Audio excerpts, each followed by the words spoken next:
Olá, seja muito bem-vinda, seja muito bem-vindo ao canal Sintonia Fina. Antes da gente começar, antes da gente falar do tema de hoje, por favor, curta a nossa página no YouTube, nas redes sociais, estamos no Facebook, estamos no Instagram, no YouTube, dê um clique lá no sininho para você receber as nossas notificações.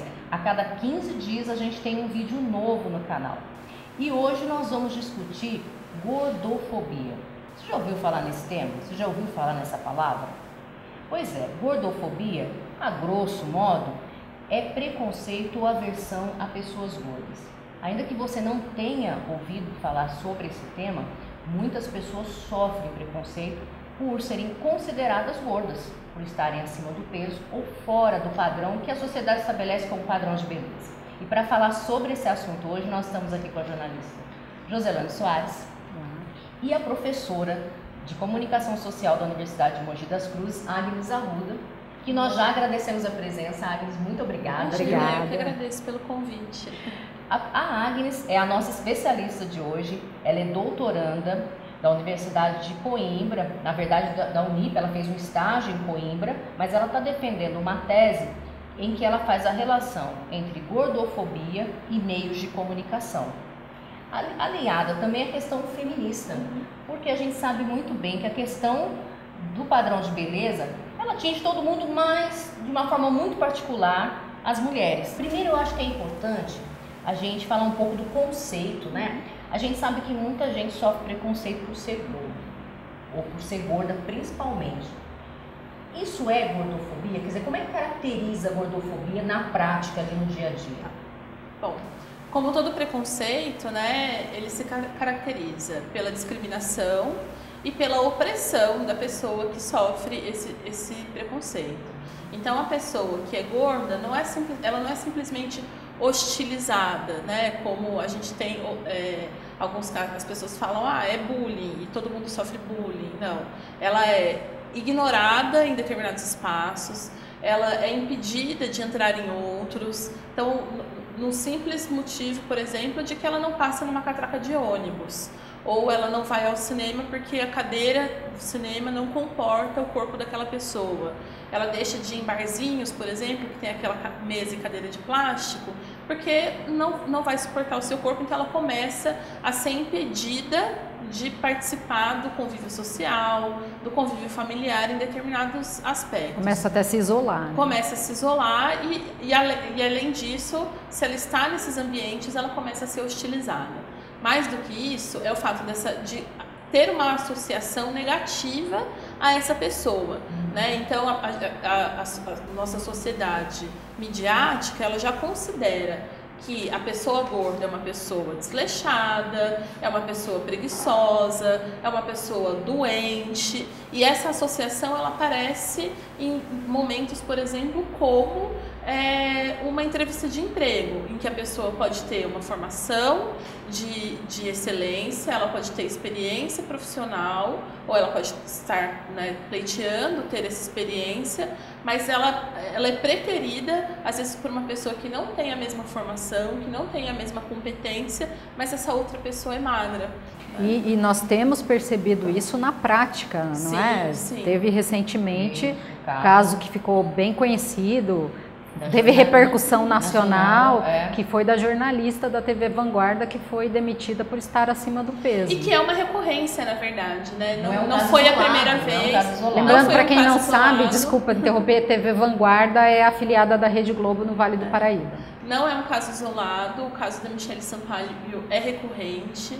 Anteriormente a ela teve o caso da Michele Diniz, e eu tive a oportunidade de entrevistar a Michele Diniz, e ela me conta que na emissora isso percorre os bastidores. Olha, tome cuidado com o seu peso, você não pode engordar para aparecer no vídeo, quem engorda fica só fazendo off, vai para edição, vai para produção, independente de ser um bom repórter ou não, de ter boas condições de estar na rua, de ter empatia com o público e a simpatia do público, que é o caso da Michele Sampaio, por exemplo, né, que sempre foi muito querida pelo público. Esse preconceito, ele é mascarado com a lógica do corpo saudável. Sim. Né? Não é porque muita gente, igual você chegou a comentar, que existe a gordofobia médica, a gente veio conversando um pouco sobre isso na hora que a gente estava montando a pauta.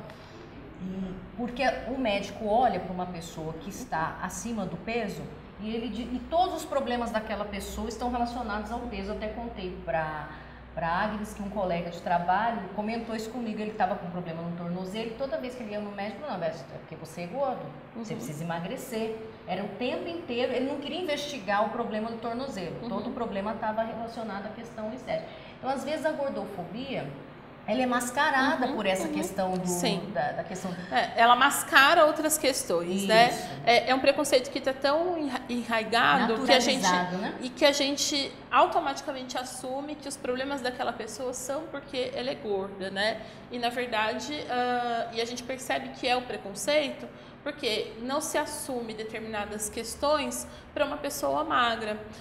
E a pessoa magra, ela pode sim ter diabetes, a pessoa magra ela pode ter pressão alta, ela pode ter alto, que é o problema de coração, e uma pessoa gorda pode não ter esses problemas, porque a gente precisa entender que a obesidade em si, ela não é uma doença. Existe CID para obesidade? Existe CID para obesidade. Mas quando a gente entra e entende o que a OMS compreende por obesidade, a gente primeiro percebe que existem casos clínicos que levam à obesidade, então depressão, ansiedade, né? Principalmente casos psicológicos que levam ao aumento de peso. E mais do que isso, que é a obesidade. Então ela é uma condição propícia ao desenvolvimento de outras doenças. Porém, a obesidade em si não é uma doença, né? E isso fica muito claro, né? Existe a catalogação porque existem casos clínicos que levam à obesidade e a obesidade pode levar a outras doenças. Porém, a obesidade em si não é doença. Isso é importante ser falado. E as pessoas sofrem de maneiras diferentes, né? Uma pessoa magra, ela pode sofrer com a gordofobia por uma pressão dela querer sempre estar mais magra, mais magra, mais magra e não se dá conta, né, da imagem que ela já tem. Então, por exemplo, a gordofobia, exatamente, gera, por exemplo, o transtorno dismórfico corporal, da gente não reconhecer o tamanho do nosso corpo. Quer dizer, a pessoa fica tão preocupada por estar acima do peso que de repente pode virar até uma anoréxica, quer dizer, troca um problema por outro, exatamente, né? Essa é uma das consequências. Além da depressão, além da anorexia, depressão, bulimia, que é a pessoa que vomita, né, a comida depois, e a compulsão alimentar, inclusive por compulsão alimentar. Exatamente. E a pessoa vai passar o resto da vida se achando problemático. E aí a gente não consegue perceber, né, a crueldade da gordofobia é justamente essa. Colocar a responsabilidade do peso única e exclusivamente à pessoa, sem entender que existe todo um processo de indução ao aumento de peso e também de indução ao emagrecimento, depois, né?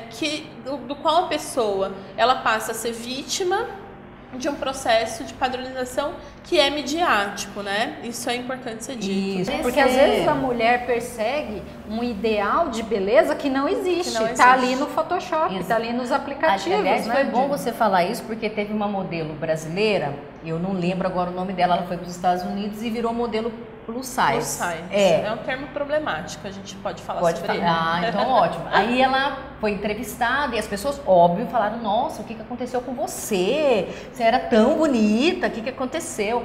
E ela engordou 10 quilos e ela falou, não, tô bem, me sinto bem, tô aqui com meu marido, também não tem problema, não tenho problema com isso, né?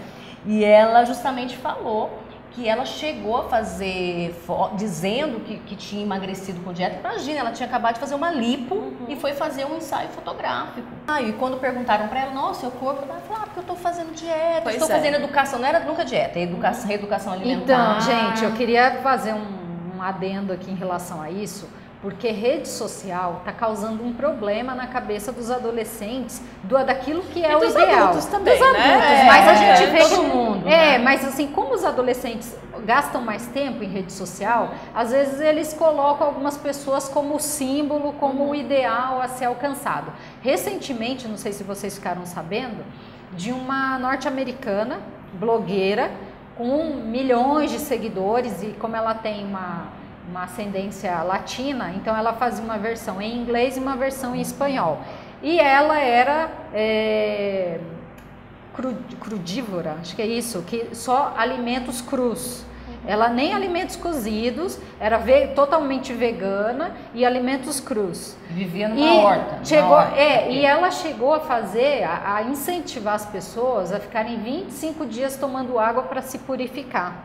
Até que ela estava numa viagem, se eu não me engano, na Indonésia, e uma amiga fez um videozinho curto nos stories e pegaram peixe no prato dela. Ou seja, ela pregava uma coisa que não comia carne, que só comia alimento cru e vamos viver de água, e na prática não foi bem isso. Aí ela pediu desculpas, porque ela tinha milhões de seguidores.